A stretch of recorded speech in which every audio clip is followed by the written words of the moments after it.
Bienvenidos a esta conferencia, la rivalidad entre Estados Unidos, China y el rol de América Latina y el Caribe. Esta conferencia está organizada por el Departamento de Relaciones Internacionales de la PUC Minas de Brasil y la Facultad de Ciencia Política y Relaciones Internacionales junto a su doctorado en Relaciones Internacionales de la Universidad Católica de Córdoba en Argentina. Hoy tenemos un invitado de lujo, nuestro ponente será el doctor Gonzalo Sebastián Paz. Él es experto en relaciones internacionales, política comparada y política económica. Es pionero en el estudio de las relaciones internacionales entre potencias extrahemisféricas y la región, en particular entre China y Asia, con América Latina y el Caribe. Es profesor e investigador de la Georgetown University, de la School of Foreign Service del Centro de Estudios Latinoamericanos, y ha sido conferencista y es conferencista en numerosas universidades en todo el mundo, entre las que destacamos Harvard, Stanford, Chicago, FIU, Miami, Oxford, Manchester, entre muchas otras. En 2020 fue George Kennan Fellow del Woodrow Wilson Center en Washington, y el doctor Paz ha sido consultor del Banco Interamericano de Desarrollo y coordinador y observador en numerosas misiones de monitoreo de procesos electorales para la OEA. Y también les van a estar acompañando el moderador y la moderadora, Javier Badel, por un lado, que es coordinador del programa de posgrado en Relaciones Internacionales de la PUC Minas, editor de la revista de Estudios Internacionales, investigador de productividad de la CNPq y miembro del grupo de trabajo China y el mapa del poder mundial de Claxo. Y la profesora Florencia Rubiolo, que es investigadora adjunta del Consejo Nacional de Investigaciones Científicas y Técnicas de Argentina y directora del doctorado de Relaciones Internacionales de la Universidad Católica de Córdoba. Así que bienvenidos a todos y a todas, y bueno, damos pie a nuestro invitado Gonzalo Paz a que empiece a compartir con nosotros. Muchas gracias.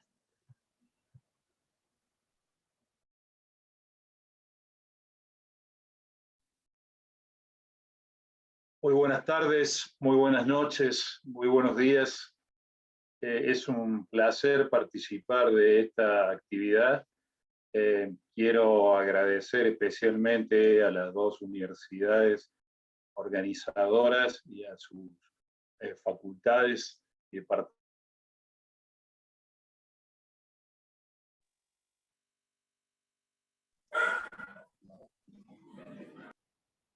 Gonzalo, estás silenciado.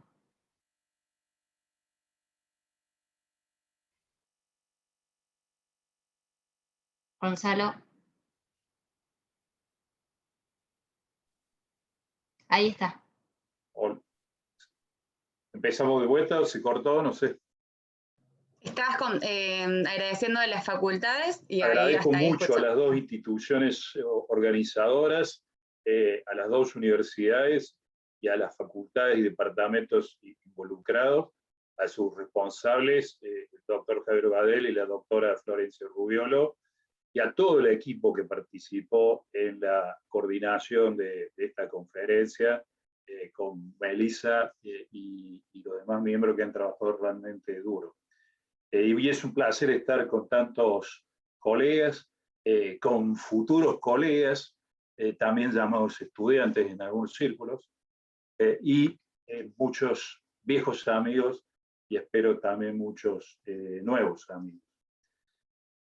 Bueno, el tema que me plantearon cubrir hoy evidentemente tiene muchas facetas, de las cuales vamos a tocar algunos aspectos relevantes, pero seguramente habrá espacio en el intercambio que haremos después de estas reflexiones iniciales, y que espero que sea largo y fecundo. Seguramente habrá espacio para tocar otros aspectos de una realidad extremadamente compleja como la que vamos a abordar en el día de hoy. Mi punto de partida es, desde el punto de vista disciplinario, las relaciones internacionales pero también haciendo referencia a otros abordajes disciplinarios importantes, la economía política entre ellos y otros más que van a ser evidentes. Un caveat inicial, una advertencia inicial, por supuesto, mencionamos que nos vamos a referir también a lo que está sucediendo en este espacio puntual de América Latina y el Caribe, y como sabemos todos los que estamos en las ciencias sociales, y en particular en la ciencia política y las relaciones internacionales, no es un espacio homogéneo, al contrario, es muy heterogéneo. Estamos hablando de una zona de casi 600 millones de habitantes, con numerosos estados, con distinta distribución de recursos de poder en estos estados, de territorio, de población, económicos, etc. Y a veces muchas de las cosas que vamos a decir que son inescapablemente generales no se aplican estrictamente a un país o a otro, o de la misma manera. Así que les pido flexibilidad y paciencia en eso, y cada uno haga las adaptaciones que sean pertinentes en el caso que les interese más o que tengan en mente. En todos los sistemas internacionales se han dado estados que han sido dominantes en esos sistemas. Por supuesto, estos sistemas son relativamente estables, aunque nunca quietos, y las transiciones entre estas estabilidades, que no son más que puntos de equilibrio, son procesos largos y complejos, y procesos complejos que cambian las características centrales de estos sistemas de tiempo en tiempo.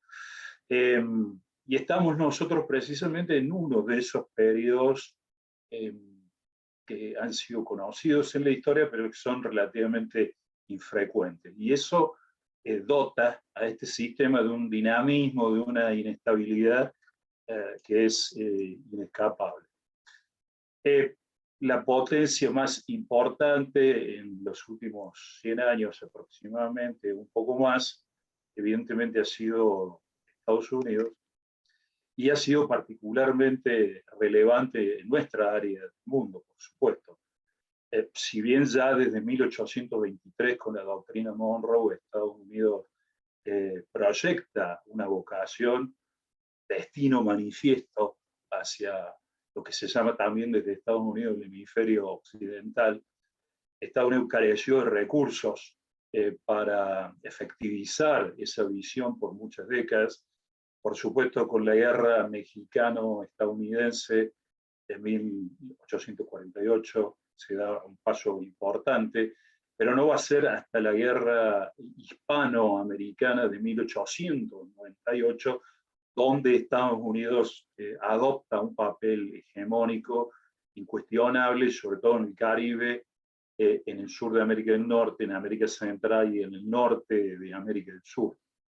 Esto me lleva a una primera reflexión sobre el concepto complejo de hegemonía, que es un concepto muy importante en las relaciones internacionales, que tiene una gran riqueza de acepciones, y que también a veces se usa en sustitución o en forma simultánea a otras ideas como primacía, por ejemplo, pero que vamos a usar aquí bastante. Y esta idea, la primera reflexión en torno a la idea de hegemonía, es que es muy importante pensar la hegemonía como una variable. Y las variables, como ustedes saben, metodológicamente varían, ¿no? Y la hegemonía de Estados Unidos en términos históricos ha mostrado grandes variaciones, variaciones de tipo geográfica, con más intensidad en la periferia de Estados Unidos, en el resto de la América del Sur, en el cono sur, quizás con menos intensidad, más esporádicamente, y también ha habido variaciones en el tiempo. Variaciones en el tiempo, variaciones geográficas. Pero es un concepto central. Vamos a ir viendo entonces dos ideas muy importantes. La idea de cómo están organizados los sistemas de relaciones internacionales y este set particular de relaciones internacionales que han sido las relaciones de América Latina con China y las repercusiones en esta relación histórica con Estados Unidos, en este espacio que Estados Unidos ha considerado clave.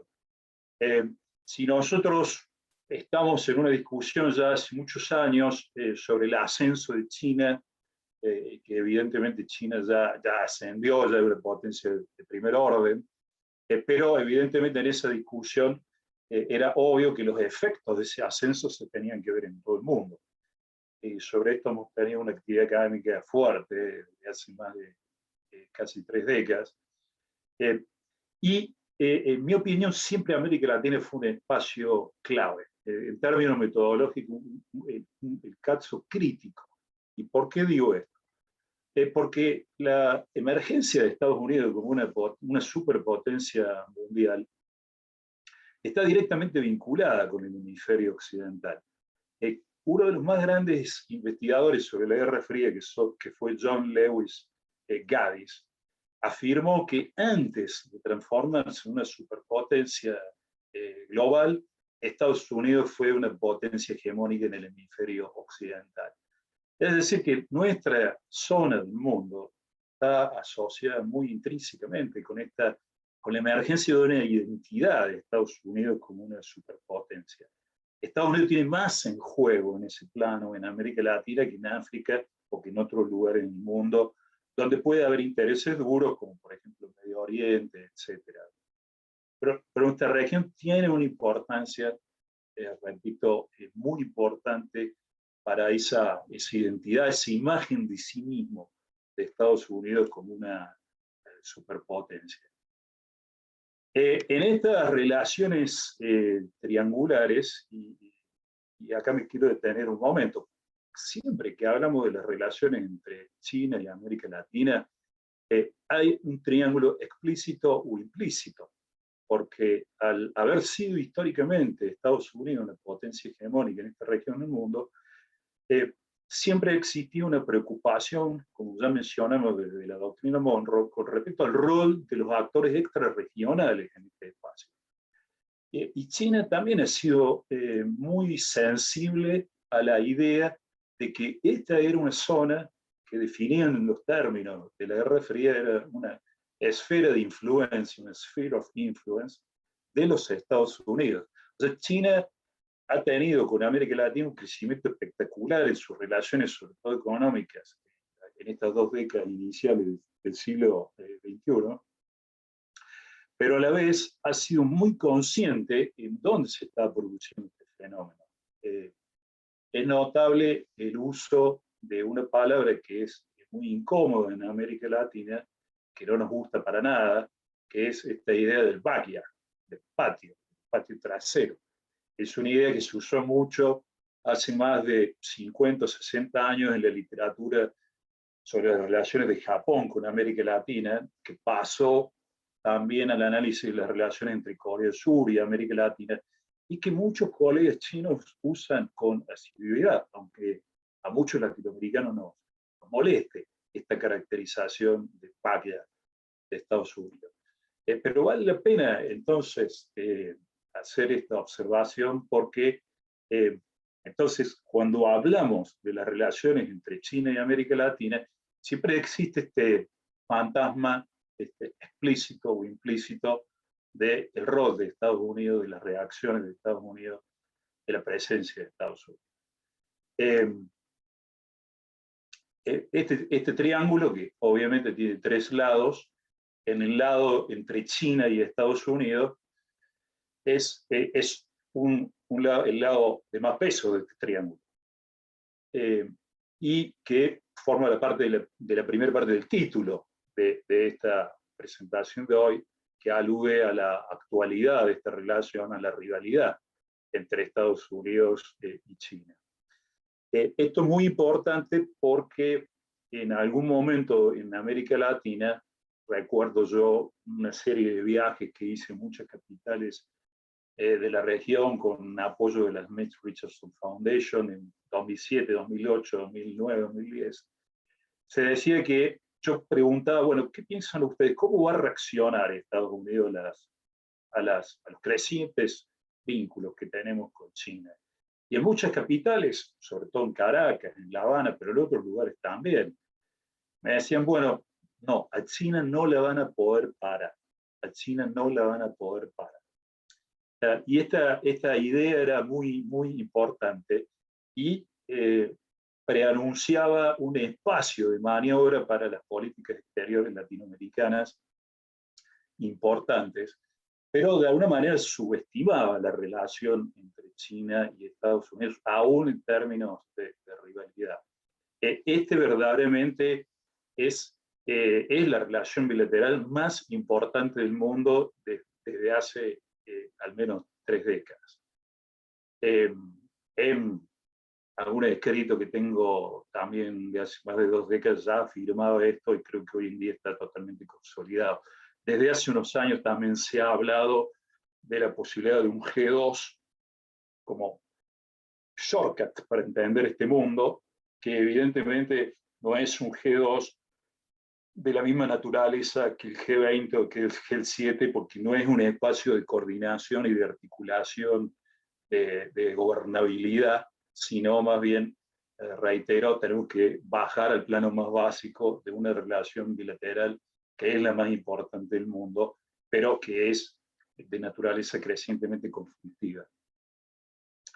Pero este es un dato central, ¿verdad?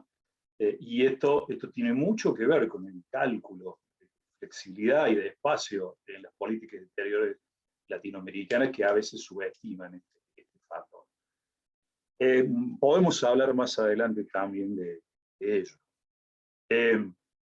Las relaciones entre China y América Latina, creo que la mayoría de los que están participando en esta conferencia lo conocen muy bien. Hemos tenido 2 décadas de crecimiento espectacular en lo económico sustancialmente, que se puede subdividir a su vez en periodos, diría yo hasta el 2008, hasta el 2009, la crisis de Wall Street marca de alguna manera este periodo, un crecimiento espectacular en temas de comercio bilateral de China con la mayoría de los países de la región.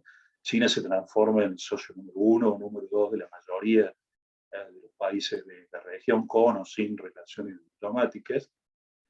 Una segunda etapa que se abre precisamente alrededor de este tiempo, en que se estabiliza en un nivel alto de intercambio comercial, pero que emerge un nuevo componente que tiene que ver sobre todo con inversiones, préstamos, un tema financiero que emerge muy fuerte, las inversiones y los préstamos, que llega quizás a un pico en el año 2015. En el año 2015, colegas de la Universidad de Boston lo han medido muy bien. China, la actividad financiera de China con la región es superior a la suma de los préstamos que otorga en el 2015 el Banco Mundial, el Banco Interamericano de Desarrollo y el Fondo Monetario Internacional, que son las fuentes tradicionales multilaterales de crédito hacia la región que se crean en el reordenamiento mundial que se da después de la Segunda Guerra Mundial, en la segunda mitad del siglo XX. Así que fíjense ustedes que este fue un cambio estructural el que vivimos en el año 2015, aunque también es muy importante señalar, y esto está conectado con algo que vamos a hablar más adelante, que en los últimos años, y en particular durante el periodo de Donald Trump en Estados Unidos como presidente, las inversiones chinas en la región y la vinculación financiera ha descendido radicalmente hasta que en el año 2020, de acuerdo a estos mismos colegas que lo vienen siguiendo muy bien, la relación de préstamo fue de 0. Pasamos de 2015 a 0. Un enorme parate político y seguramente el final también causado por la pandemia. Y las relaciones, por supuesto, entre Estados Unidos y América Latina, que seguramente todos también las conocemos muy bien. que han sido especiales, conflictivas. Estados Unidos sigue siendo un socio económico central en la región, un inversor fundamental, sobre todo en términos de stock de inversión, no tanto un flujo de inversión, pero el stock acumulado es realmente grande. Siempre Estados Unidos ha sido foco de la politización doméstica de nuestros países, de polarizaciones y de divisiones. Ha sido central. El tema del antiamericanismo en distintos lugares de la región y en distintas épocas ha sido uno de los ordenadores de la política doméstica, así que la relevancia de este lado del triángulo es obvia, creo que para todos. Hay mucho más que podemos decir, por supuesto, de los otros lados del triángulo, quizás en las preguntas, pero con estos elementos básicos ya podemos ir entreviendo algunas de las dinámicas de estos triángulos que son elásticos también, no son rígidos, ¿verdad? Como parte, decía yo, de la teoría de las relaciones internacionales, hay una subteoría, una parte importante de las relaciones internacionales, la que estudia los macrosistemas de estados, en términos históricos, que es pertinente citar para la reflexión de hoy, que es la Power Transition Theory, o la teoría de la transición de poder, ¿verdad? Que tiene un largo desarrollo, y que es central para tratar de traer alguna claridad sobre las potenciales implicancias de este momento que estamos viviendo tan especial en el sistema internacional, en nuestras vidas. Y la teoría, voy a resumir brutalmente, seguramente muchos de ustedes lo conocen, pero digamos, analiza qué sucede cuando una potencia emergente desafía de algún modo el rol de una potencia que existe, que está en el tope del sistema, y desafía este status quo, ¿verdad? Es un challenger, disruptor del orden conocido. Y obviamente la teoría también analiza cuál es la reacción de esta potencia del status quo frente a esta nueva potencia emergente. La teoría que ha sido generada precisamente en los países que han estado involucrados en estos procesos, países centrales, históricamente, en los sistemas internacionales, es obviamente, casi diría yo, bastante pobre en términos de policy recommendation, de recomendaciones de política hacia los demás actores del sistema, hacia los países, por ejemplo, de América Latina, grandes, medianos, pequeños. Y básicamente se resumen dos grandes clústeres, digamos. En un clúster pondríamos a aquellos estados que se alinean básicamente con la potencia del statu quo y aquellos estados que se alinean con la potencia que desafía este statu quo. Y no dice mucho más la teoría en términos generales. Básicamente es simplemente una decisión de alineamiento, ¿no? Es bastante pobre desde el punto de vista empírico, de las recomendaciones de política exterior, digamos, para nuestros países. Y vamos a volver también a este punto que creo que es muy importante. Varios de estos temas yo los he citado en mi obra a lo largo de los años, un artículo muy conocido seguramente por muchos de ustedes.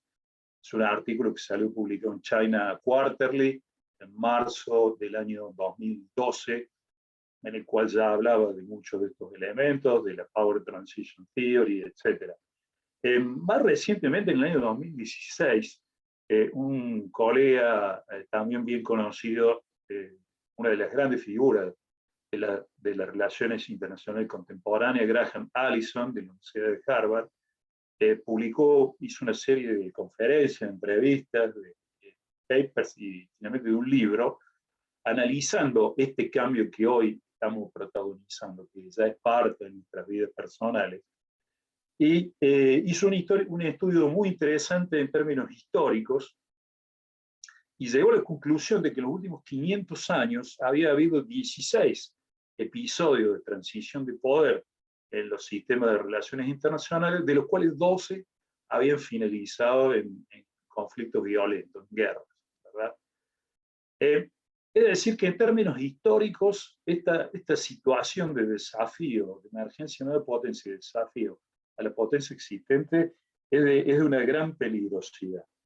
Esto no es una ley en el sentido físico, pero es una regularidad estadísticamente alta, digamos, 12 de 16. Así que una pregunta abierta es qué va a suceder en estas circunstancias que estamos viendo, ¿no? Estos desafíos no son cosas que pasan en una semana o en un mes, sino que llevan varios años. Así que quizás no tengamos la respuesta en nuestra vida, no lo sabemos, o quizás sí, pero evidentemente preocupa esta regularidad histórica con respecto al tema de la violencia.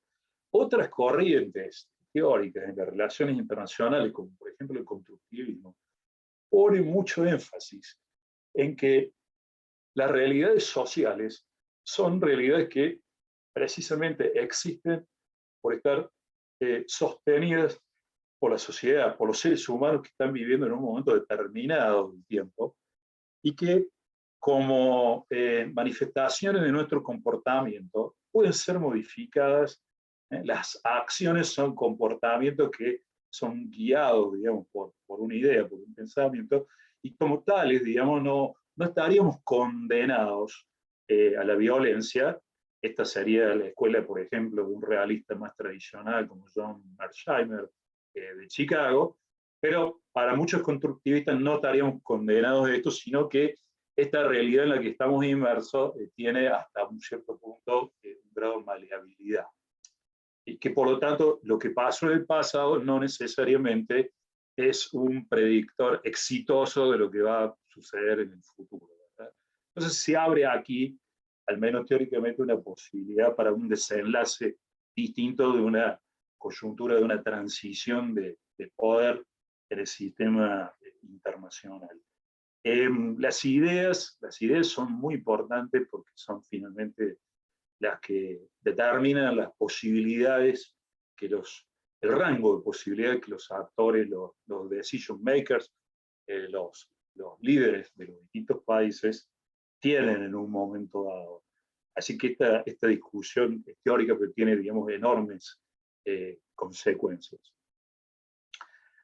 Una última curiosidad que por supuesto no se le habrá escapado a usted, el pensamiento de la Power Transition Theory, pero en particular este análisis de Graham Allison está inspirado en aquel diálogo meliano de Tucídides, ya tiene 2500 años, que conserva, digamos, una gran frescura.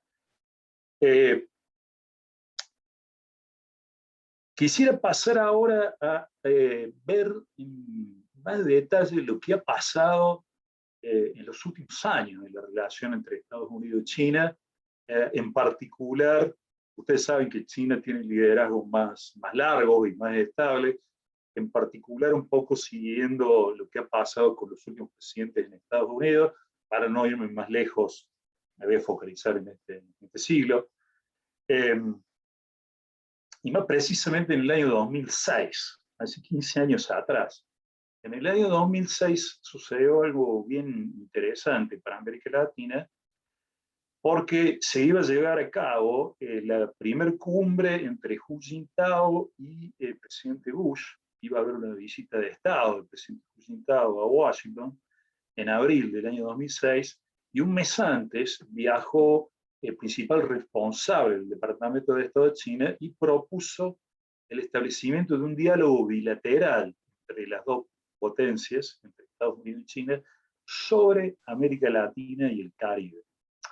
Esto es una novedad bajo varios puntos de vista, pero tiene que ver claramente con esta posibilidad de tener una competencia administrada, controlada, tratando de evitar las escaladas. Ustedes saben, en relaciones internacionales, el estudio de las escaladas es muy importante. Es un famoso libro de Robert Jervis, Perception and Misperception, de 1976, si no me equivoco, fue fundamental en entender cómo a veces uno lee mal las intenciones del otro, y entonces se pueden dar escaladas y conflictos de enorme gravedad simplemente por falta de entendimiento, por confusión, ¿verdad? Entonces, los diálogos estratégicos, en este caso entre China y Estados Unidos, una de las cosas que tratan de hacer es de aumentar la transparencia, de que cada parte revele sus objetivos, sus intenciones a la otra, y de esta manera tratar de prevenir estos malos entendidos, estas misperception y misunderstanding. Este diálogo tuvo lugar alternativamente en Beijing y en Washington. El conocimiento sobre este diálogo es público, pero el contenido no. Sabemos muy poco de qué se hablaba. Yo he tenido la suerte de varias veces aquí en Washington, cuando se llevaba a cabo ese diálogo, después, cuando finalizaba, de haber participado en algunas reuniones en las cuales la delegación china contaba lo que había pasado. Por supuesto, no sé si lo que nos decían era exactamente igual lo que había pasado. Y también hice muchas entrevistas en Washington y Beijing tratando de reconstruir el contenido de este diálogo, al menos parcialmente. Y también usé otra herramienta de investigación, de Freedom of Information Act, FOIA, la ley de acceso público a la información de Estados Unidos, que en cuentagotas y mucha demora le contesta a los investigadores, y con algunos pedacitos nos permite comprender un poco el tenor de esos diálogos.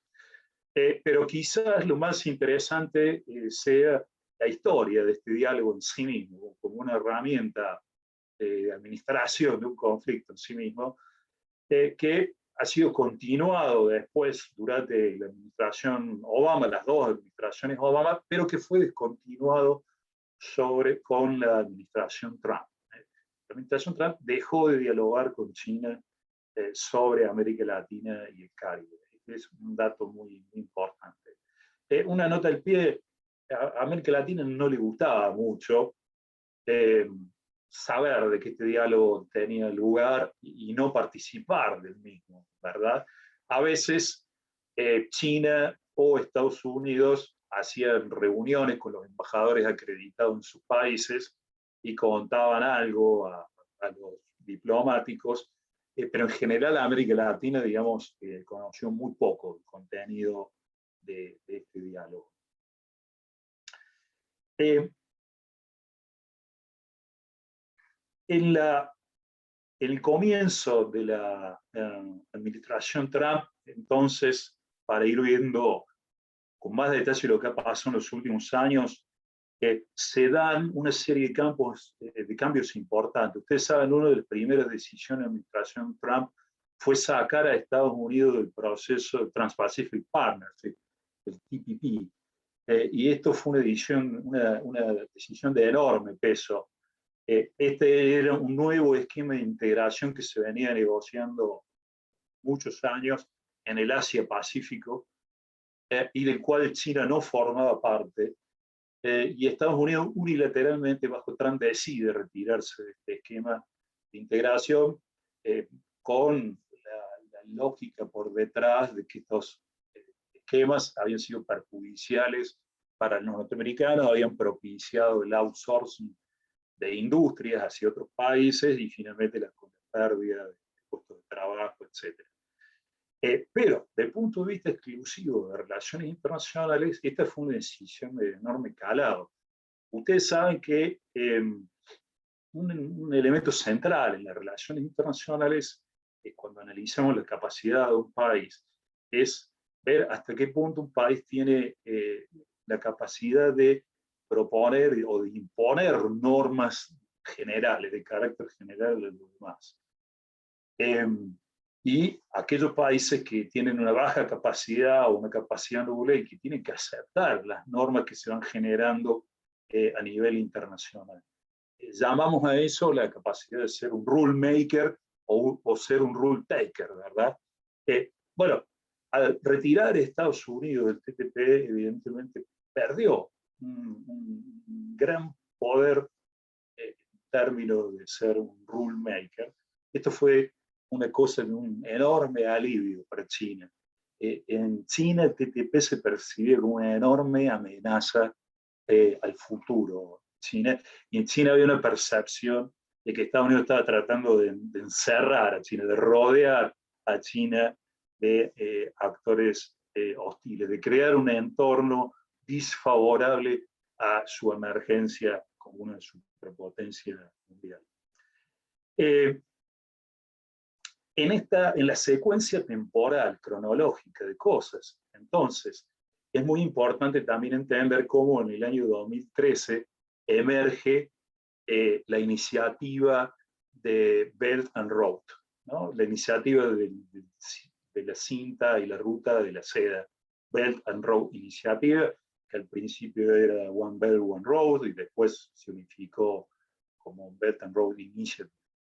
Los chinos siempre tienen una conceptualización dinámica que se va refinando con el tiempo. Esto parece una línea perdida en un discurso de Xi Jinping de 2013, pero se transformó en su legacy project, ¿no? La marca en la historia de Xi Jinping, de la política exterior china, va a ser Belt and Road Initiative. Se ha transformado en un proyecto ordenador, monopólico de la política exterior china, y este es un dato también central. Como parte de su liderazgo doméstico, político doméstico, Xi Jinping, esta es una iniciativa central. No solamente está en juego la política exterior de Chile, sino también está en juego la legitimidad y el liderazgo político de Xi Jinping. Pero Belt and Road, la iniciativa de la Ruta de la Seda, buscaba contrarrestar en parte todo el movimiento, el proceso que se había dado con el Trans-Pacific Partnership, Tratado Transpacífico, muy importante. Y vemos también que más recientemente, en una tercera instancia de esta corta cronología que estoy haciendo, pero como verán, muy intensa, con grandes títulos y conceptos, se da la emergencia de un intento reordenatorio del espacio geopolítico en torno de China, que es ni más ni menos que la idea del Indo-Pacífico, es decir, de conectar el Pacífico con el Índico en las grandes conversaciones que hemos tenido por décadas, en las que se hablaba de la era del Pacífico, se hablaba de East Asia, se hablaba de Western Pacific en inglés. El Índico parecía como una identidad totalmente desconectada, pues hay una voluntad conceptual de conectar estas dos esferas espaciales, y la India, por supuesto, tiene un rol central en esto, ¿no? Y esto es contemporáneo a la reemergencia de una idea, de una asociación muy laxa, que ya existía hace muchos años, que se llama el Quad, la alianza cuatrilateral entre Estados Unidos, Australia, Japón y la India, ¿verdad? Que acaba de haber un encuentro hace pocos días. Tres momentos, entonces, reitero, TPP, Belt and Road Initiative, Indo-Pacific. Esta es la cronología de encierro y escape, que se ha planteado, casi una metáfora, podríamos usar como el juego del Go, el Weiqi, que yo suelo a veces mencionar, y que está tan presente en la reflexión estratégica china. Después de esta decisión de Trump de retirar a Estados Unidos del TTP, que para China fue casi ganar una guerra sin tirar un tiro, Estados Unidos se embarca después en una guerra comercial muy fuerte con China, que es lo que quizá termine dominando la percepción o el recuerdo de lo que fue la administración Trump, que fue en la realidad mucho más incoherente y zigzagueante en su política exterior. Pero quizá lo que termine dominando la percepción de estos años sea la guerra comercial, que evidentemente fue de enorme importancia y sobre la cual nos vamos a referir nuevamente en unos instantes. En el mundo se empieza a dar lentamente un realineamiento. En marzo, el 12 de marzo del 2019, la Unión Europea también emite un documento conceptual donde llama a China un socio de cooperación, un competidor económico y un rival sistémico en términos políticos, ¿verdad? Una definición contundente. Después de esto, la Unión Europea firmó un tratado de garantías sobre inversiones, etc. Y tenía ya una base del año 2016 en la que delineaba toda la política comunitaria de cooperación con China, pero esto fue un toque de atención muy importante que ha tenido ecos hace unos días atrás, como también vamos a ver en un momento. Pero Europa entonces empieza también a mostrar preocupación con respecto a China. Ustedes saben que en Europa la iniciativa de Belt and Road tuvo bastante éxito en el este de Europa y en el sur de Europa. El único país fuerte hasta el momento que se sumó fue Italia, pero se sumó Portugal, Grecia, como decía, países del este de Europa. Se perdió una cierta coherencia en Europa con respecto a China. Fue un tema importante. Y como fruto de este ambiente que se genera durante la administración Trump, hay tres ideas que emergen y que nos van a acompañar, creo que por un largo tiempo, que creo que vale la pena mencionar aquí y que son centrales. La primera es la idea de economic statecraft. Economic statecraft. Muy difícil de traducir, porque es usar las herramientas económicas en beneficio o en fortalecimiento del Estado, básicamente, pero no tenemos una expresión equivalente en castellano. Pero este es un elemento central en la idea, en el análisis norteamericano sobre el TTP. El TTP era un componente de economic statecraft que se pierde así increíblemente durante la era de Trump, y que está conectado con algo que debía haber mencionado también. Durante la administración Obama, en la que hubo una gran continuidad con lo que se venía haciendo previamente, hay sin embargo un intento, un principio de cambio que es muy importante rescatar hoy, porque el presidente actual Joe Biden fue vicepresidente de esa administración, ¿verdad? Y es la política del pivot. La política del pivot se enuncia públicamente por Hillary Clinton, que era secretaria de Estado, hacia el final del primer periodo de Obama en la Casa Blanca. Y la política del pivot haría 5 elementos centrales, y el tercer elemento era el economic stake, y era básicamente esta idea de impulsar el TTP. Pero economic statecraft creo que vale la pena recuperarlo, porque es un gran cambio en Occidente, sobre todo, a nivel internacional, pero sobre todo en Occidente, de cómo vemos la realidad. Después del fin de la Guerra Fría, al final de los 80, principios de los 90, la economía se transformó en la reina de las ciencias sociales, la clave de la disciplina que podía explicarlo todo, ¿verdad? Y con la idea de economic statecraft, vemos que se oficializa un cuestionamiento a esta economía pura, esta economía clásica, y donde la política que había quedado relegada con el fin de la Guerra Fría vuelve en forma contundente. Una de las frases para la conferencia de hoy sería la siguiente, lo voy a decir en inglés, que es la lengua la que más trabajamos en relaciones internacionales. Power is back, power is king. el poder está de regreso, el poder es rey. Sabemos en la relación internacional que el poder nunca se había ido a ningún lado, ¿verdad? Pero a lo que me refiero aquí es precisamente a ese dominio del espacio discursivo para entender el mundo por parte de la economía o exclusivamente en base económica. Y mencioné entonces Economic Statecraft, la idea de que el poder es un concepto que vuelve a recuperar máxima relevancia.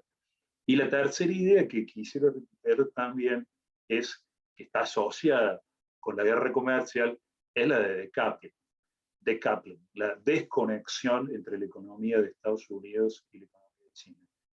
Y esta idea es mucho más importante incluso que la de la guerra comercial, ¿verdad? Por debajo de la guerra comercial se empieza a dar esta discusión, este intento, dirían algunos, de producir un decoupling, una desconexión de las dos economías. Las implicancias de esto son enormes y de largo aliento.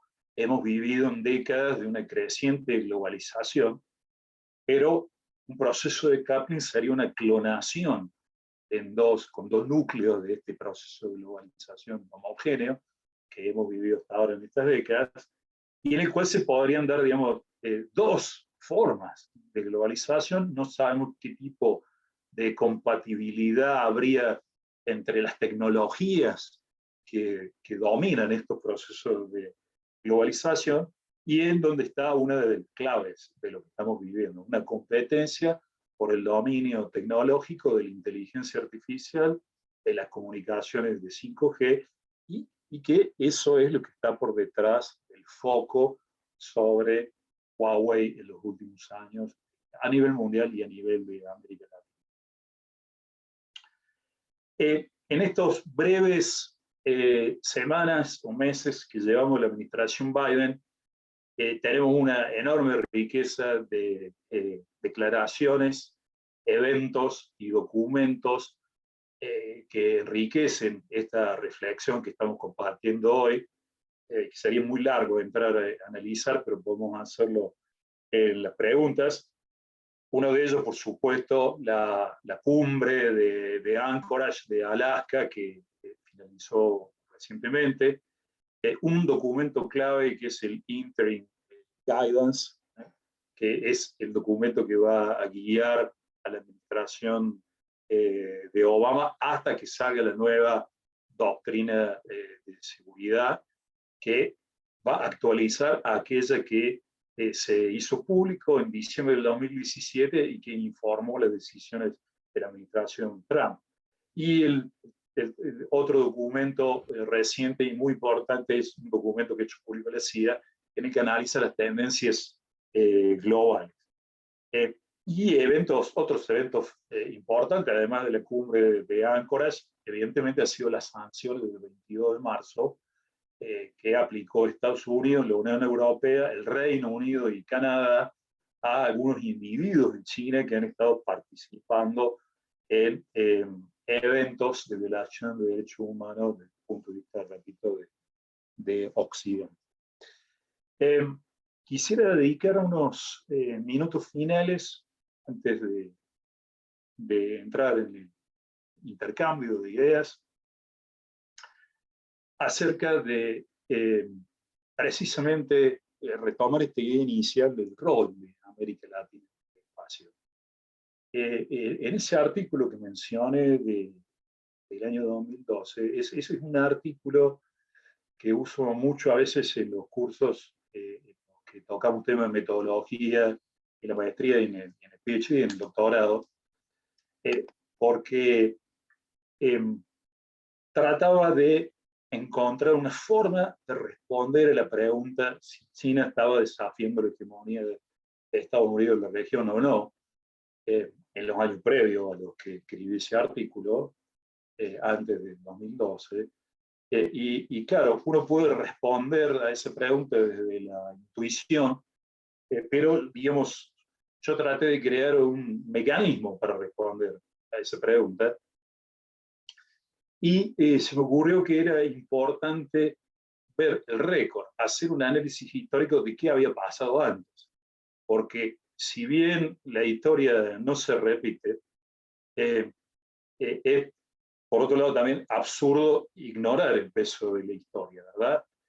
Y estudiar qué había pasado en instancias previas de desafíos hegemónicos puede servirnos para darnos algunas claves para entender el presente y poder dar una respuesta menos abierta, más precisa acerca de si China estaba desafiando la hegemonía de Estados Unidos o no en la región. Y allí encontré varias instancias en las que esto había sido percibido, este fenómeno, en más de 120 años, y obviamente el caso más fuerte y que viene a todos a la mente seguramente ha sido el de la Guerra Fría con la Unión Soviética, ¿verdad? Y me quiero detener en este caso porque fue un periodo muy largo, un periodo para nada homogéneo, en el que hubo momentos en que esta competencia incluso parecía extenderse, que parecía desarmarse esta competencia, que no era tan estructural, y el impacto en la región fue tremendo. Tuvimos guerras civiles, tuvimos golpes de Estado, violaciones masivas de los derechos humanos, un desorden político generalizado, violencia, sangre, etc. Y esto es muy importante porque imagínense que volvamos a estar en una circunstancia de una rivalidad que se acerca a esta regularidad histórica que mencionaba Graham Allison y la que yo mencioné en ese artículo de 2012, analizando nuestra zona del mundo, que las repercusiones han sido tremendas. Así que imagínense si se consolida esa rivalidad o si esa rivalidad adquiere una característica de mayor violencia. Sería muy grave. En las ciencias sociales siempre también tenemos en cuenta una idea muy importante que viene de la sociología, que es este dilema entre estructura y agencia, ¿verdad?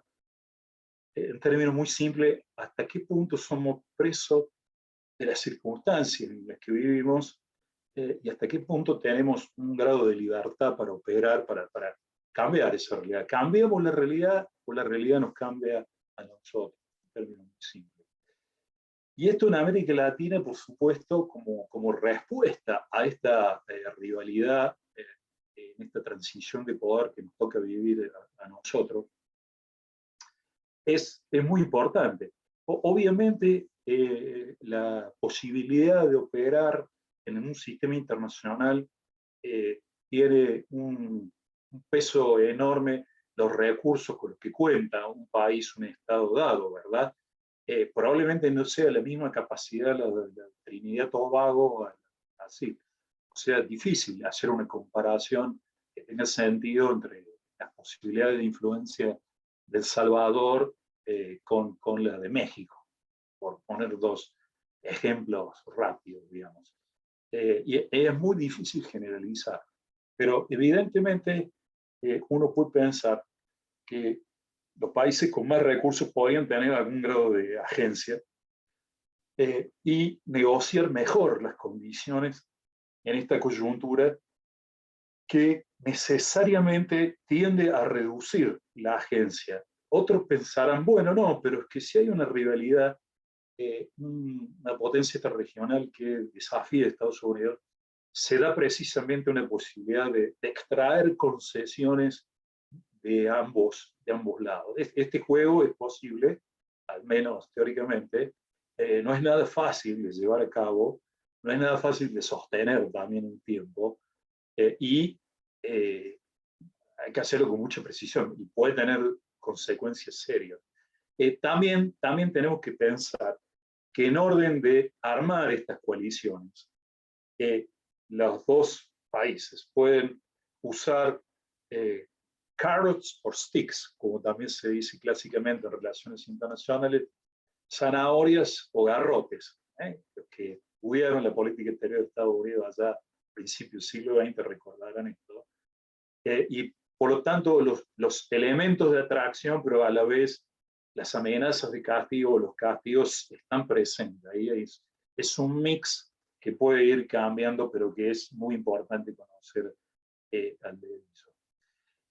Estas son generalizaciones que, repito, habrá que bajarlas en el caso de cada país y ver qué posibilidades existen en un tiempo concreto. Existe también una alternativa desde el punto de vista de la policy, de la política exterior de nuestros países, que es directamente la que predice la teoría de transición de poder, que es alinearse de forma irrestricta con uno de estos dos polos, ¿verdad?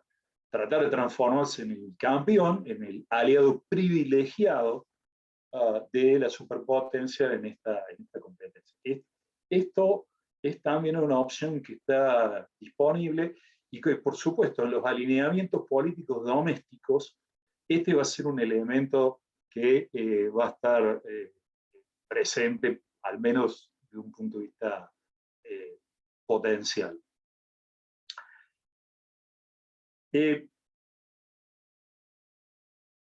Podría seguir hablando por varias horas más, pero preferiría con algunos de estos elementos que he puesto sobre la mesa u otros que ustedes consideren importantes, iniciar un diálogo.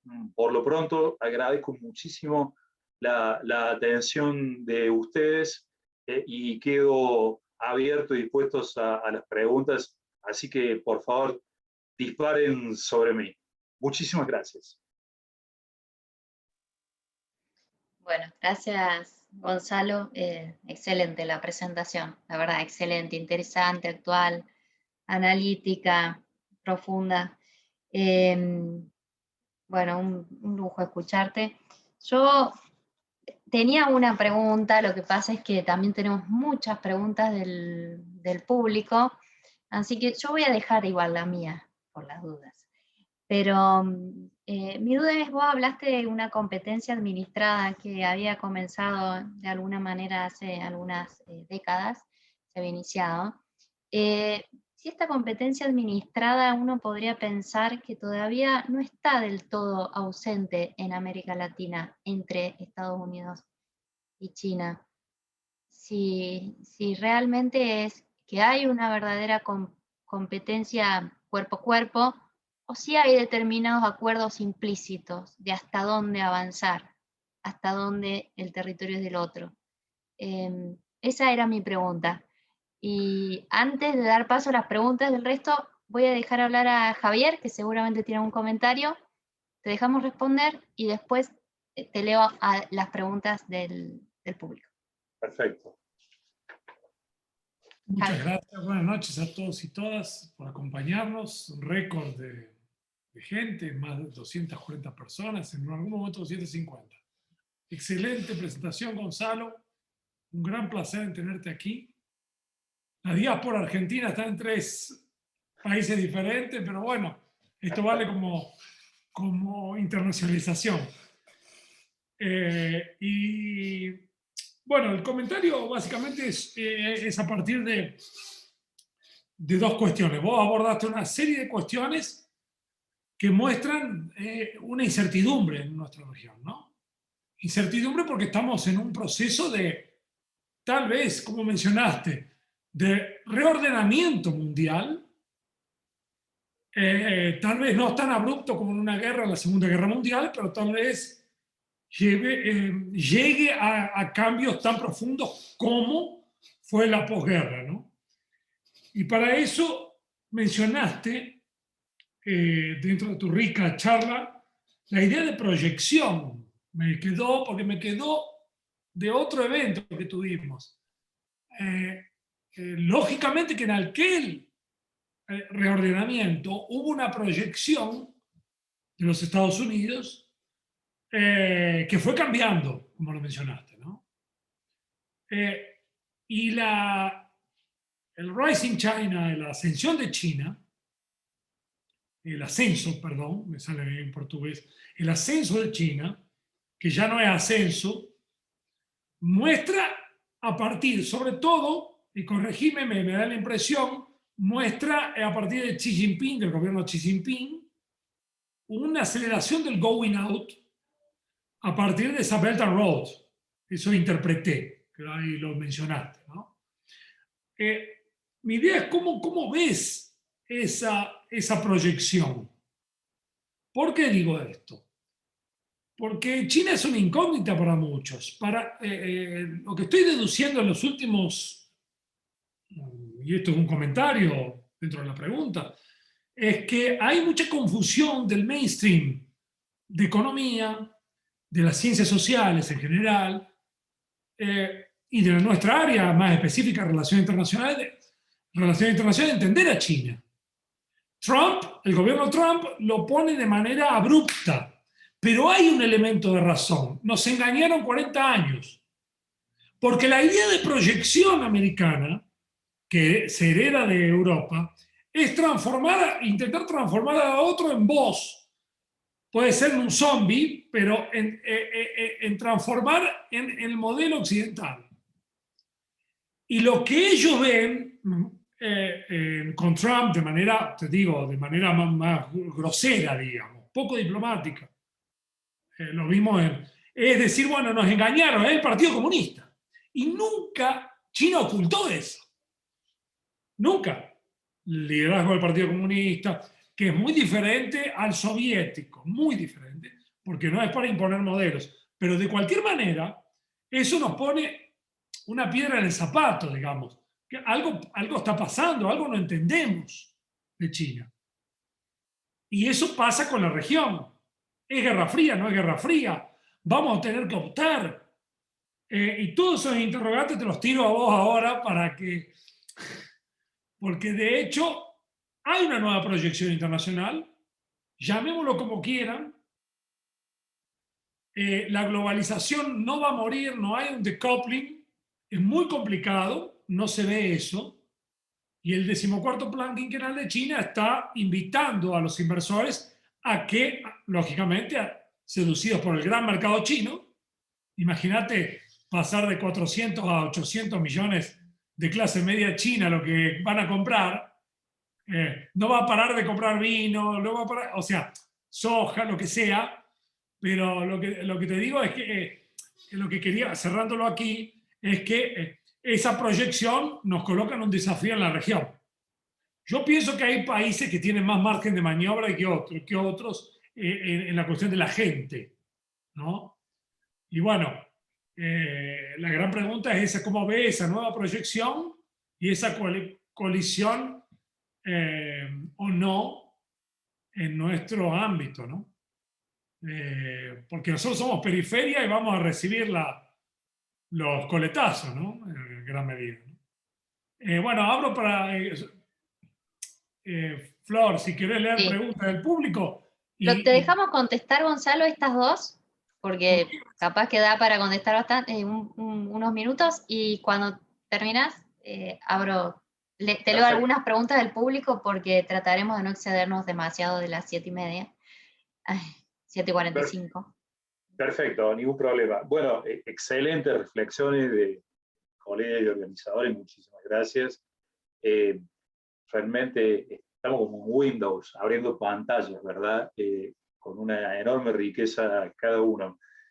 La pregunta de la doctora Rubiolo, básicamente sobre si existe una posibilidad de reconstruir esa competencia administrada, o si se está dando una reconstrucción de la competencia administrada. Me da la sensación de que estamos en los momentos iniciales de la administración Biden, ¿verdad?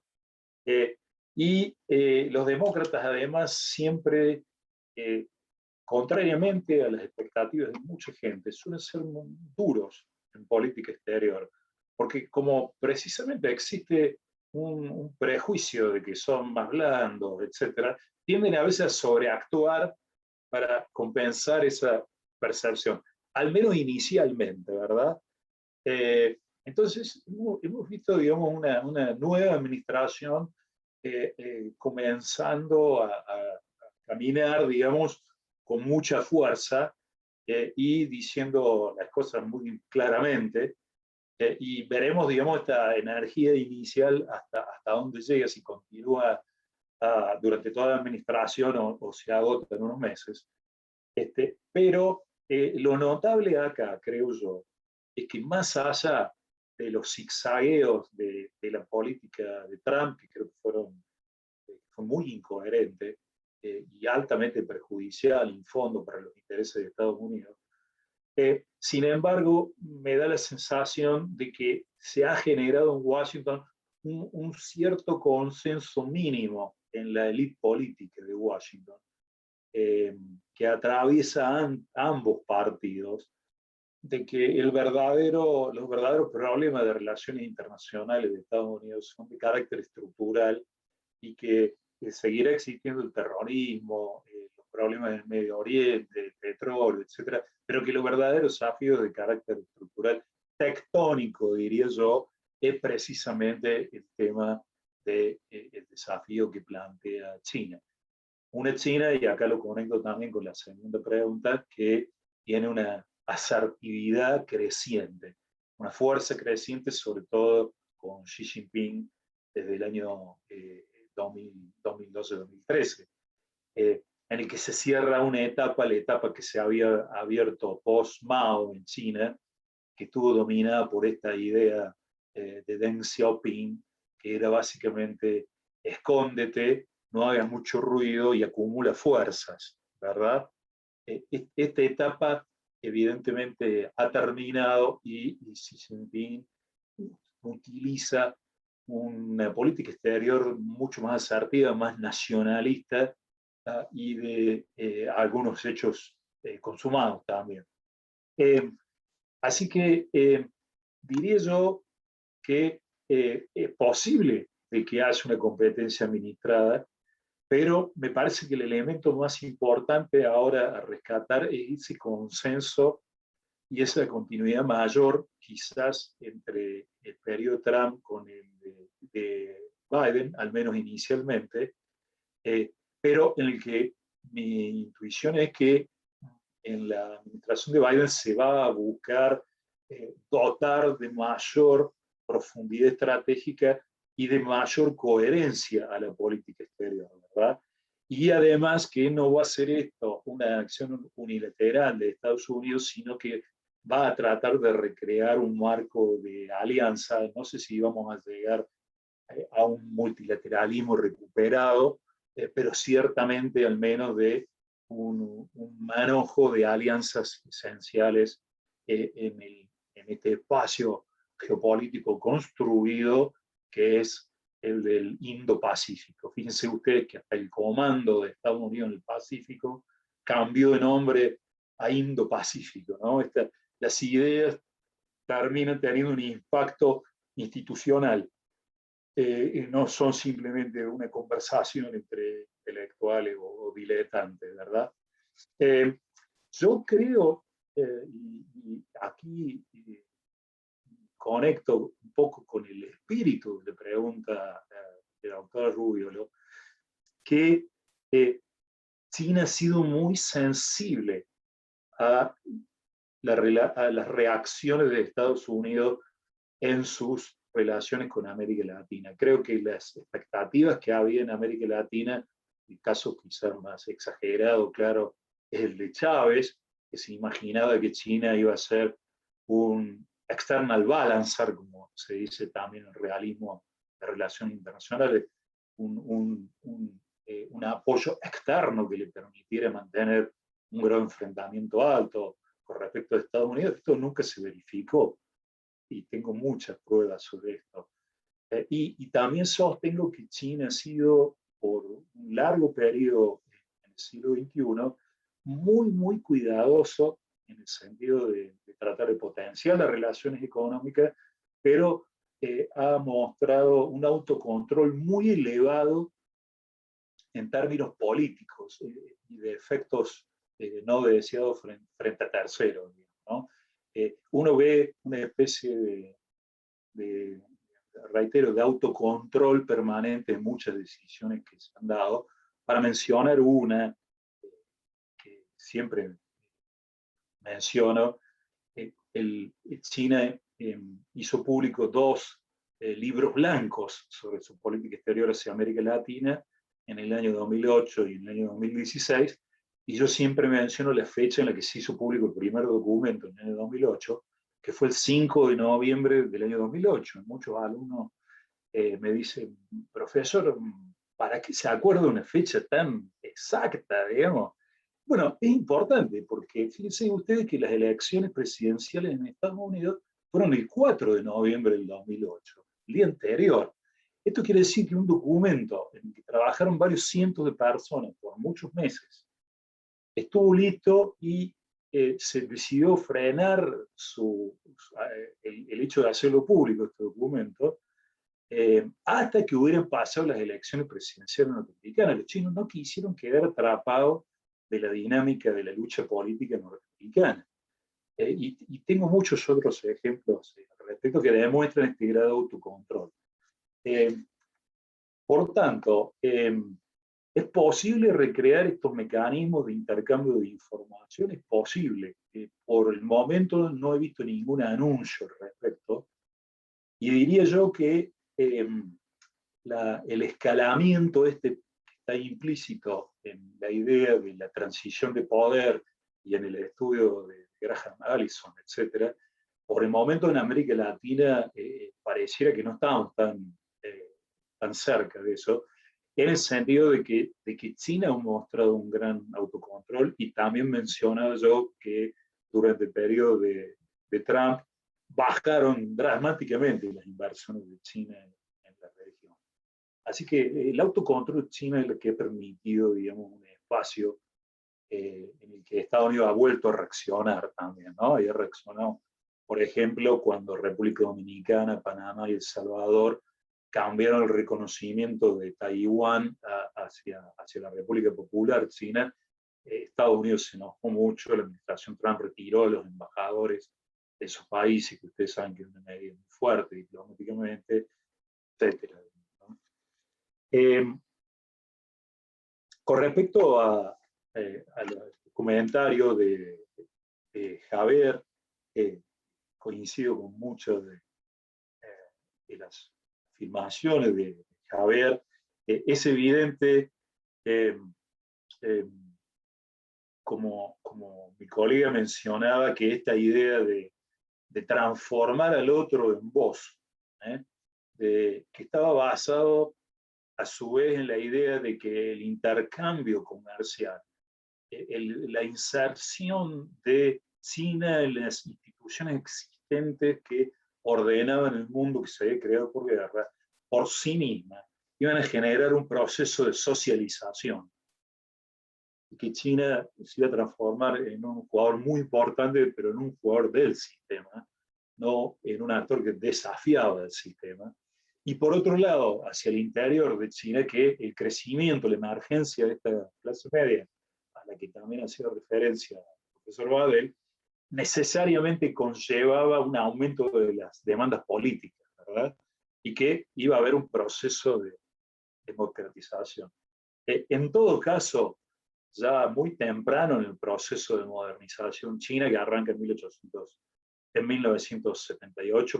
diciembre de 1978, 10 años después, cuando este proceso ya estaba lanzado, en la crisis de Tiananmen en junio de 1989, se termina la posibilidad abierta de un cambio político doméstico, ¿verdad? Y el partido decide seguir siendo el que controla el juego político. Uno de mis ex profesores hace muchos años, cuando hacía el PhD, era un estudioso del Partido Comunista Chino, y él publicó varios libros. Brooke Dixon, un gran académico, y uno de sus libros se llamaba Capitalistas Rojos. Era un libro fascinante porque mostraba cómo las reformas impulsadas por el Partido Comunista Chino habían creado una nueva clase social, no solo la clase media, sino la de los ricos en China, pero que inmediatamente el partido, digamos, había iniciado los intentos para cooptar esa clase. Se daba la curiosidad de que estos multimillonarios chinos eran a la vez miembros del Partido Comunista Chino, ¿no? Entender esta dinámica de control de las nuevas estructuras y capas sociales que se están creando en China con el éxito económico es importante. Menciona también el profesor Badel el tema del going out, que fue una política pública muy importante en el cual el gobierno de China a principios del siglo XXI empujó a las empresas a salir de China, y en esto creo que tiene toda la razón de que es bueno considerar o aclarar los vínculos entre este proceso exitoso, diré yo, de going out y una segunda etapa desde Xi Jinping con la creación de la estrategia de Belt and Road Initiative, de la ruta de la seda, ¿verdad? Evidentemente, analizar las conexiones entre las dos cosas me parece muy, muy pertinente. Seguramente no agoté ninguna de las dos preguntas, pero es que precisamente las buenas preguntas abren reflexión y a veces no pueden ser contestadas de una forma muy sintética o clara o convincente, pero me parece que generan nuevos espacios para hacer este debate de hoy. Javier, ¿querés que le lea yo algunas de las preguntas? Estoy tratando de agruparlas un poco porque hay muchas. Vamos a hacer 2 rondas. Es que lea las en portugués y vos lees las en español. No sé cómo. Bueno, dale. ¿Dónde? Voy a leer algunas. Algunas están relacionadas entre sí. Una de ellas, Gonzalo, que preguntan, es si se podría pensar que América Latina representa para la dirigencia china un espacio de alguna manera de revancha frente a la hostilidad y la presión occidental que China observa en su propio espacio y región, hablando en este sentido de Taiwán, Hong Kong, el mar de China Meridional, etc. Otra pregunta es, ¿cuáles son los principales desafíos que enfrenta China para convertirse en una hegemonía regional? Si es que no lo es. Y la segunda, que quizás tiene que ver un poco con la primera, es si China realmente quiere convertirse en una gran potencia o si esta es una lectura norteamericana. Perfecto, excelentes preguntas también. Con respecto a la primera, creo que es muy interesante porque por años ha privado una especie de lo que yo llamo un strategic mirror, es decir, una situación estratégica espejo, ¿verdad? Porque se da la curiosidad de que China ha tenido excelentes relaciones con Cuba, que como sabemos está a 90 millas del territorio norteamericano y que ha sido una piedra en el zapato de Estados Unidos en 1959. Y por otro lado, Estados Unidos tiene excelentes relaciones con Taiwán, donde se refugió el derrotado en la Guerra Civil China en 1949, el Partido Nacionalista chino, el Kuomintang, y sabemos que desde ese momento, desde que Mao proclama la República Popular de China el 1 de octubre de 1949, hay una lucha muy larga por el reconocimiento de estas dos entidades, de estos dos liderazgos políticos en Taipei y en Beijing, como las autoridades legítimas de una sola China, ¿verdad? Entonces, incluso alguien ha propuesto risueñamente en llevar a Cuba al Asia y traer Taiwán para el Caribe. Pero más allá de estas, es casi un meme, ¿verdad? Un meme, pero indudablemente muchas personas han reflexionado sobre esta especie de strategic mirror, de esta situación estratégica con similitudes. Diría yo que no son tan parecidas, pero sin embargo, digamos, hay una resemblanza, ¿verdad? Pareciera haber un aire de familia entre las dos situaciones. Aquí hay una alianza, sabemos, de seguridad también entre Estados Unidos y Taiwán, que no existe entre China y Cuba, a pesar de que hay lazos emocionales, diría yo, fuertes, y que precisamente muchos piensan de que un intento de recuperación de China del territorio de Taiwán, usted sabe que China considera Taiwán como una provincia escindida, digamos, en el mejor de los casos, pero un intento de recuperar Taiwán podría ser uno de los disparadores de un conflicto bélico abierto entre Estados Unidos y China, ¿verdad? Y entonces, algunos académicos muy serios incluso han propuesto que Estados Unidos denuncie los convenios con Taiwán y se separe de este trigger, de este gatillo de una posible guerra. Dice, Taiwán es muy valioso, es una democracia con la que tenemos simpatías políticas, un pueblo libre, pero el riesgo de tener una competencia militar global es demasiado grande, digamos. Sacrifiquemos a Taiwán y nos evitamos un gran dolor de cabeza por muchos años. Es decir, creo que el hecho de Taiwán entre China y Estados Unidos me parece que tiene implicancias mucho más graves que la de Cuba, digamos, con Estados Unidos. Pero, para completar la reflexión, coincido con la visión implícita en la pregunta de que China en muchos casos puede haber ejercido un autocontrol en América Latina, porque acepta esta zona del mundo, como decía yo, como un backyard o como una esfera de influencia de Estados Unidos, y lo hace para exigir igual respeto a un área alrededor de China, al barrio de China, como una zona propia de influencia. Entonces, agredo en el espacio que pertenece al otro en una agresión o en una actividad, digamos, indirecta, o, digamos, respeto, pero exijo a su vez un respeto en mi propia área regional. Y esto está conectado, creo yo, con la segunda pregunta, ¿no? Creo que en este proceso de ascenso de China de muchas décadas, llegamos a un punto, podemos discutir si fue hace 10 años, si fue hace 15 años o 20, en el cual el gran interrogante acá en Estados Unidos, en la academia especializada sobre China, era precisamente tratar a China, digamos, como un potencial hegemón regional. Y me parece que ahí los colegas norteamericanos fueron un poco naif en el sentido de no darse cuenta que lo que se estaba gestando, que la pregunta de fondo era precisamente China, digamos, como una potencia que desafiaba el orden internacional, no solamente como un hegemón regional, ¿no?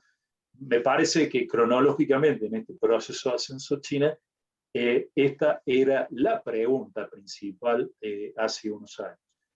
Ahora, evidentemente, podemos discutir hasta qué punto la resistencia, la influencia de Japón, de Australia, esta integración en el Quad, etcétera, es un obstáculo para esto, pero no cabe la menor duda, digamos, que la potencia central de esa área del mundo es China. La última pregunta, no sé si me la puedo repetir, por favor. Yo me acuerdo. Era la lectura. Si realmente China quería transformarse en una potencia internacional o si eso era simplemente una afirmación de Occidente. Bueno, un realista diría que no importa si China quiere o no quiere. China va a hacer porque estructuralmente tiene los recursos duros de poder para hacerlo. Esa sería la respuesta de un realista. Es inescapable. Uno saca a Xi Jinping y pone cualquier otro líder y China tiene un lugar en el mundo y un destino inexorable, ¿verdad? O sea que allí las decisiones serían mucho menos relevantes. Quizás un constructivista o alguien de otra perspectiva diga, bueno, no, la voluntad, las acciones, esta capacidad de acción pensada, reflexionada, comportamiento reflexionado, que es la definición de un axioma, nos puede llevar por otro camino, ¿verdad? Hasta el momento las señales son de que hemos visto, como decíamos, varias oportunidades en esta conferencia, de una China crecientemente asertiva, desde el 2013 por lo menos, ¿no? Si eso ya constituye una expresión cabal de que pretende transformarse en una potencia internacional o no, podemos discutirlo, pero está claro, digamos, que está dando pasos que son consistentes con esa posible percepción, digamos, ¿no? Así que yo la contestaría desde esos dos ángulos teóricos a la respuesta. Gracias. Javier, ¿querés vos leer algunas? Perdón, hay una sobre fake news. Creo que dejaste por ahí, ¿no? ¿Cómo las fake news pueden afectar las relaciones internacionales? Bueno, ahí creo que eso remite esa pregunta a la guerra mediática que existe hoy en día, que desinforma más que lo que informa, ¿no? Fake news a través de todo eso. La otra es, hola profesor Gonzalo Paz, muchas gracias. Bueno, Estados Unidos de América es la gran potencia que se ha consolidado como un hegemón regional en el hemisferio occidental, protegido y separado por dos grandes océanos. ¿Cuáles son los principales desafíos que enfrenta China para convertirse en una hegemonía regional? Esa es Ahí, la que, esa es esa, la es de la que, recién. esa fue la de recién, entonces la de fake news Sí, quedó arriba. Perdón, sí, que es muy Mersheimer eso. Sí. ¿Esa fue la última, Flor? sí. ¿Qué, Tengo un par más. Sí. okay. ¿Qué posibles escenarios se abren en la administración Biden en cuanto a ese diálogo interrumpido por Trump? Creo que en parte respondió el profesor Paz. ¿Cómo benefició o perjudicó la pandemia de COVID-19? Quedó, pero imagino que a una potencia o a otra, ¿no? En ese caso.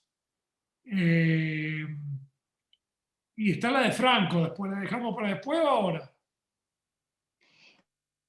Hagamos estas tres que le planteaste a Gonzalo, y yo tengo la de Franco ahí para leer, y tengo una más que me enviaron por privado. Listo, listo. Muy bien. El tema del fake news creo que es un tema muy importante porque recuerdan ustedes que Habermas hablaba en la construcción del diálogo y la disidencia, pero en un espacio comunicativo común, ¿verdad? En una esfera comunicativa común. Y entonces el tema de las fake news se transforma en algo muy, muy importante. Esto también hay que conectarlo con esta hora que mencionamos de perception and misperception, ¿verdad? Porque, digamos, la construcción misma de la realidad se pone en se pone en tela de juicio. Y esto ha sido un problema central dentro también de Estados Unidos durante la administración Trump. Recuerden ustedes que siempre se contrapuso las opiniones frente a los hechos, ¿verdad? Los facts. Pero en la administración Trump se llegó a hablar incluso de alternative facts, de hechos alternativos. O sea, ni siquiera nos ponemos de acuerdo sobre los hechos. Aunque pensemos distinto, estamos en desacuerdo de cuáles son los hechos, digamos, ¿no? Esta batalla por la construcción de la realidad, en la que siempre hacen tanto hincapié los constructivistas, ¿no? El mundo social, el mundo en el que vivimos, es un mundo construido subjetivamente por la interacción entre todos, ¿verdad? Y este tema de la fake news se vuelve central. Fíjense que la nueva ronda de sanciones que ha aplicado Estados Unidos a Rusia tiene que ver precisamente con la interferencia en la campaña electoral, porque mucha gente ha confundido a que la interferencia de Rusia en la elección del 2016 o en la del año pasado, potencial o intervención rusa, muchos pensaban que era para alterar los resultados electorales, pero en realidad la discusión se basa en que Rusia o agentes basados en Rusia habrían intervenido para crear distintas corrientes de opinión dentro de Estados Unidos, para sembrar la discordia, para impedir los acuerdos, y no en la manipulación directa del proceso electoral. Es decir, la manipulación del ambiente, de la discusión política, ¿verdad? Así que es un tema muy importante, difícil de manejar de forma tal de que todos los actores estén de acuerdo. Se ha hablado mucho sobre la penetración de algunos medios de comunicación china y rusos también, valga la pena recalcarlo, de la agencia Sputnik, no casualmente la vacuna, que es la próxima pregunta, se llama Sputnik también, ¿verdad? Y de RT, el canal de televisión, etc. ¿Cómo se ha dado, digamos, una proliferación de intentos también de cuestionar las verdades que se publican en medios oficiales, históricamente que han existido en la región y en el mundo. Esto es, creo yo, más que una pregunta, apuntar a una realidad muy compleja que termina haciendo realmente difícil los debates, incluso en la academia, ¿no?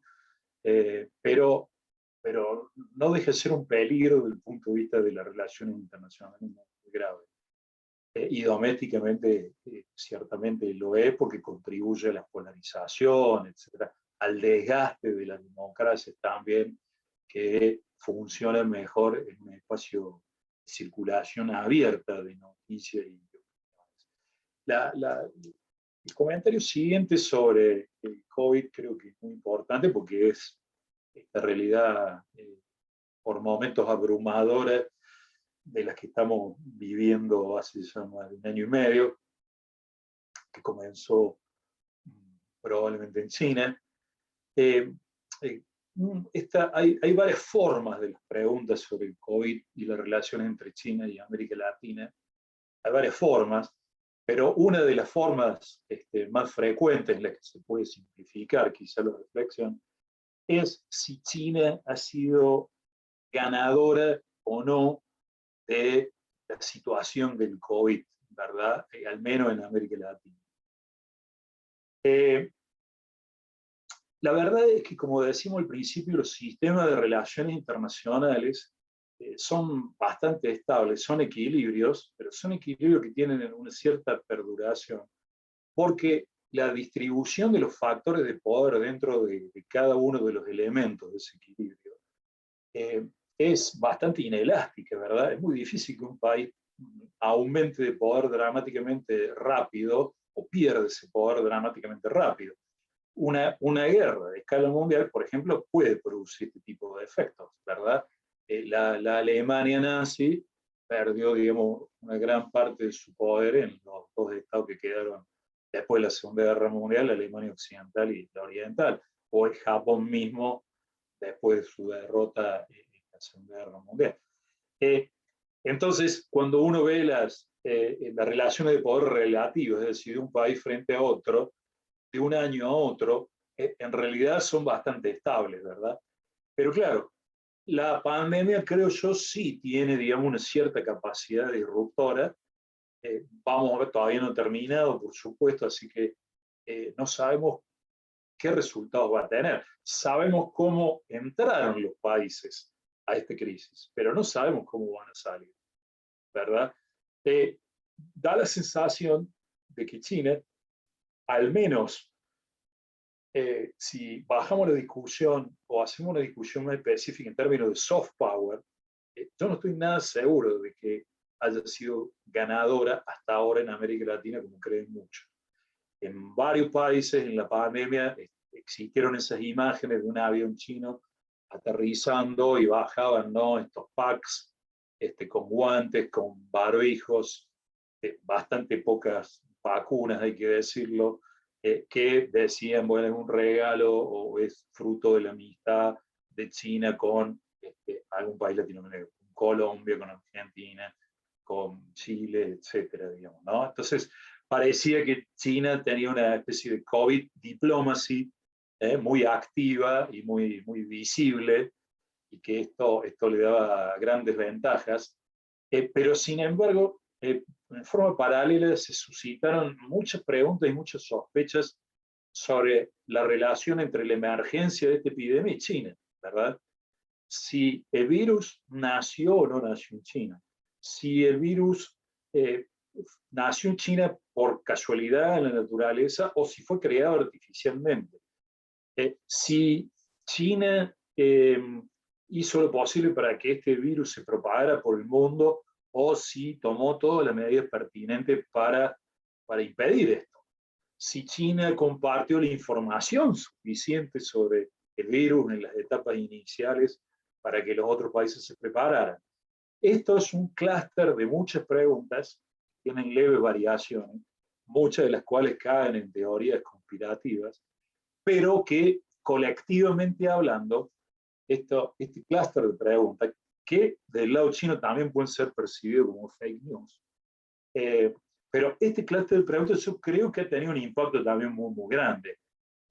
Si uno ve algunas pocas recientes mediciones de la opinión pública en distintos lugares del mundo, ciertamente da la impresión de que la imagen de China más bien se ha deteriorado en estos meses y no se ha consolidado.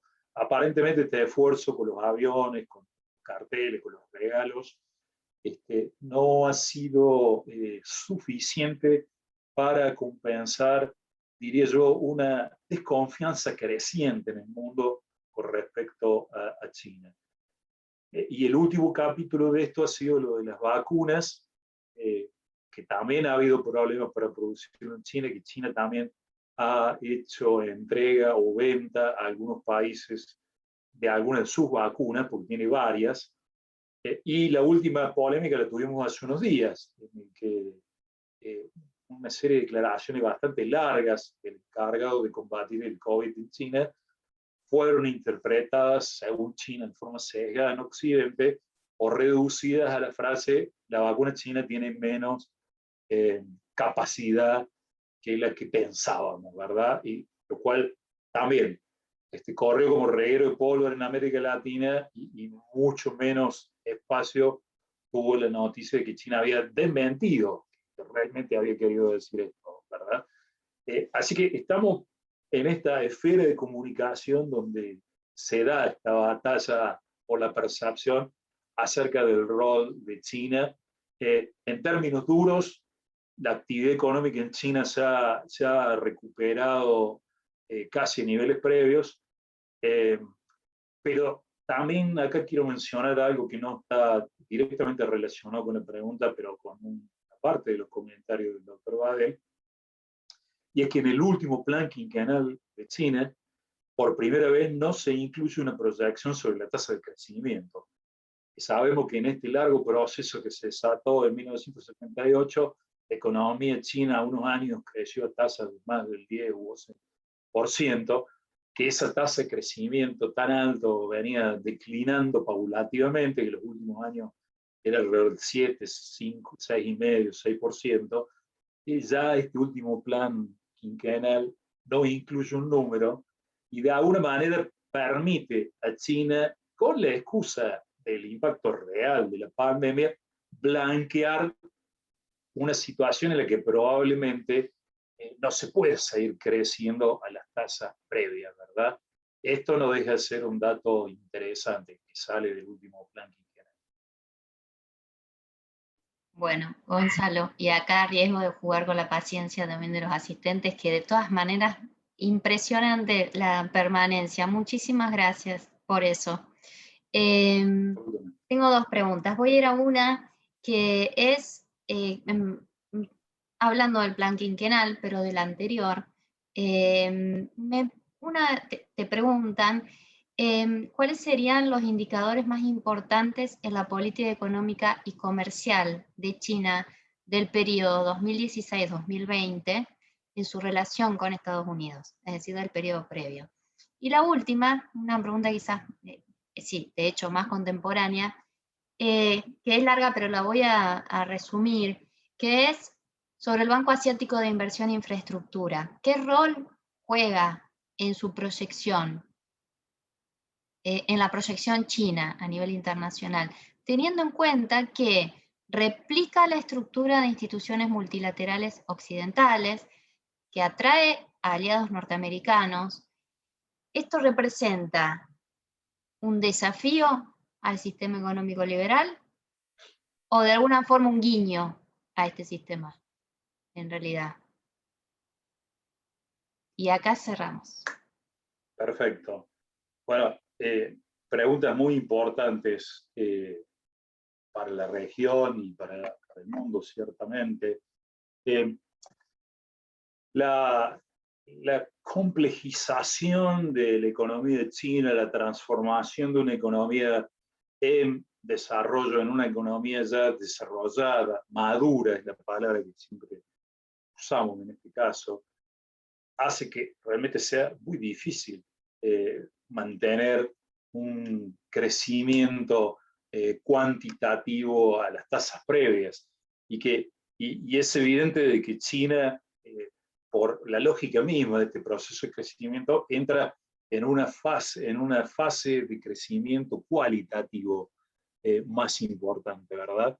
En el cual ya la asignación de trabajo, la asignación de capital, mantienen un lugar, pero pasan a ser menos importantes frente a la capacidad de la creatividad y de la innovación como un elemento de motorización de la economía, de una economía de servicios y una economía que siga proveyendo espacio para para clases sociales con una educación cada vez más alto, etc.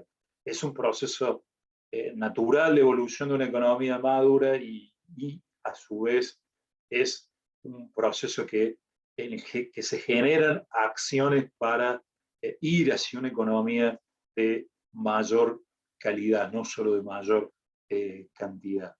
En este proceso, China también tiene una idea de que el acceso a los mercados internacionales, que fue clave, digamos, en el despegue de la economía china después de 1978, va a ser cada vez más duro, más restringido, ¿no? Con el acceso de China a la Organización Mundial de Comercio en diciembre del 2001, se ganaron muchos años y se abrieron muchos mercados del mundo. Esto sucedió al mismo tiempo que el proceso de going out, que mencionaba el doctor Badel, pero China percibe, digamos, que va a haber restricciones crecientes al acceso al mercado y por lo tanto volver a pensar más en el mercado interno, digamos, como el conductor de la economía, el driver de la economía, el motor, pasa a ser central.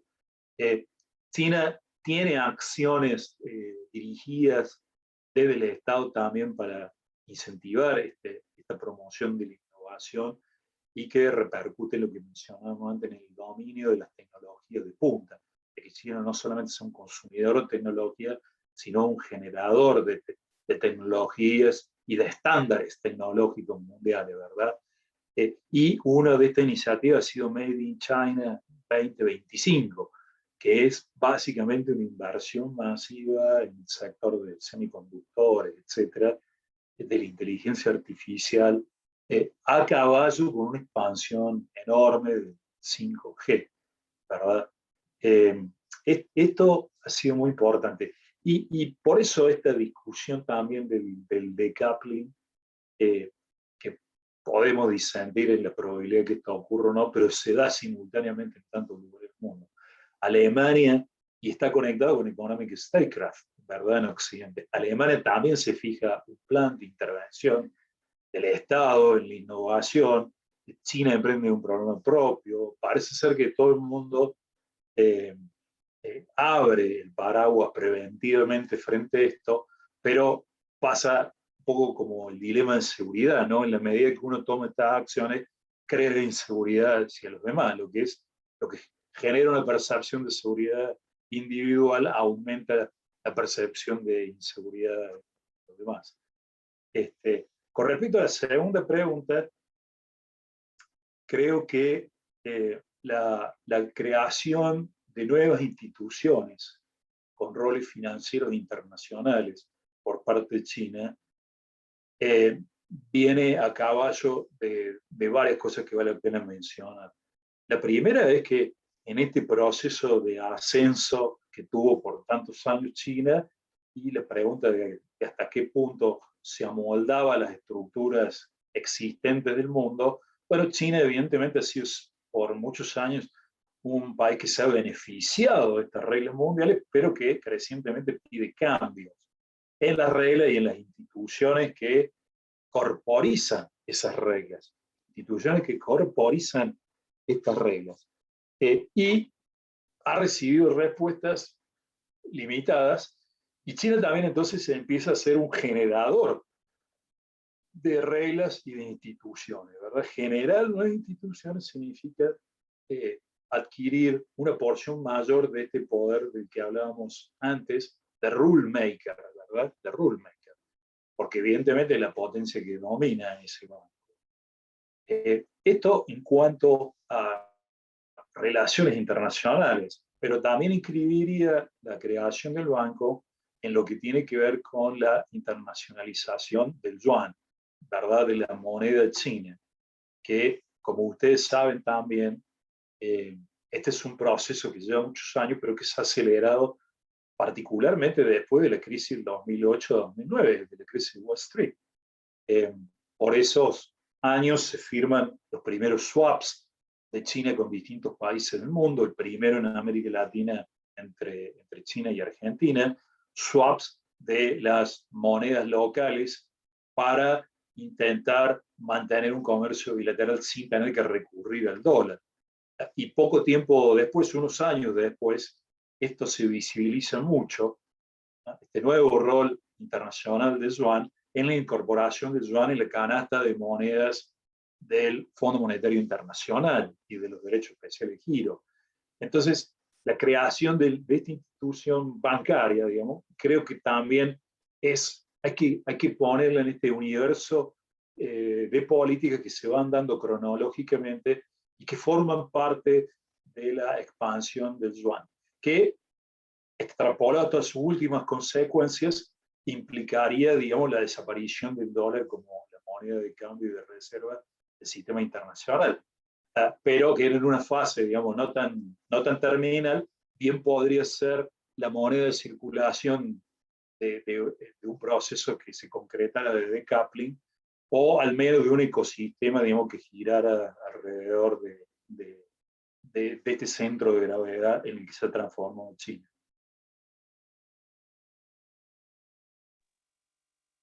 Bueno, damos cierre ahora. Javi, si vos querés decir algunas palabras también. No, agradecer una vez más al doctor Paz, profesor Paz, la participación. Fue una charla muy rica. Creo que hubo una gran, perdón, una gran concurrencia, récord, y bueno, contamos, para cuando él quiera, es un honor y creo que es una riqueza para nuestras instituciones la participación del doctor Paz. Una vez más, muchísimas gracias. Gracias, Florencia, como siempre, por llevar a cabo nuestra cooperación. Y bueno, a decirle que, bueno, a los alumnos, hay 208 personas en este momento de finalización. Entonces, bueno, agradecerle a estos alumnos, colegas, futuros colegas, como dijo el profesor Paz. Y bueno, dar la bienvenida, miembro de nuestra casa cuando quiera. Muchas gracias. Podemos continuar nuestro networking y nuestra cooperación mutua, personal e institucional. Muchísimas gracias nuevamente a los organizadores y a todos los que hemos participado hoy de esta conversación a través de los mares y el espacio. Muchas gracias a todos. Bueno, yo voy a cerrar. Quería agradecerle especialmente a Melissa, que le dio gran parte de la forma a este evento, la verdad, incorporándola también al equipo de investigación, parte del doctorado en Relaciones Internacionales, así que bueno, no quería dejar de mencionarlo. Y Melissa quería, que nos propuso si algunos de ustedes pueden prender las cámaras, así sacamos una pequeña foto. Flor, quería agradecerle a Melissa específicamente y a Lucas.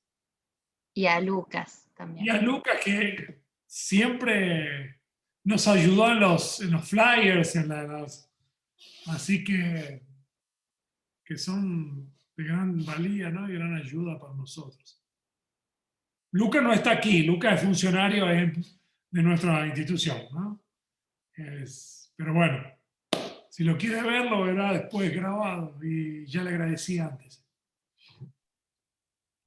Bueno, ahí tenemos algunas cámaras prendidas, Meli. Así. El que quiera salir en la foto, digan whisky y listo.